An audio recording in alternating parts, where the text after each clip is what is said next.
weekend na naman boss, kagyari amon nga pangpabalon nga good vibes sa inyo.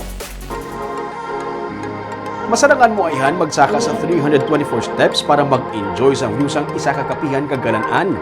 Sementado hagdanan pero talaklaron. Mahapu-hapu man sa kaon pero pwede makauntat, magpahuway, kag balik dun ang katahom sa palibot. Inakon, wala kasang fear of heights. Pag-abot sa ibabaw, amo siniyang imo nga view.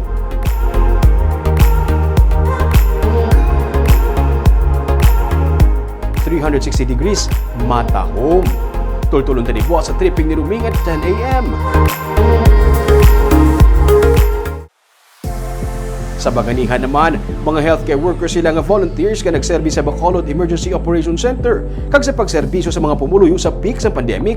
Iban sa ila, wala malikawan nga malatnan sang COVID-19. Bisa nabutang sa delikado nga kahimtangan ng ilang kaugalingon, wala sila nag-surrender para ng ilang pagserbisyo tub-tub subong. Aton sila kilalahon sa Baganihan sa Sunday at 10 a.m.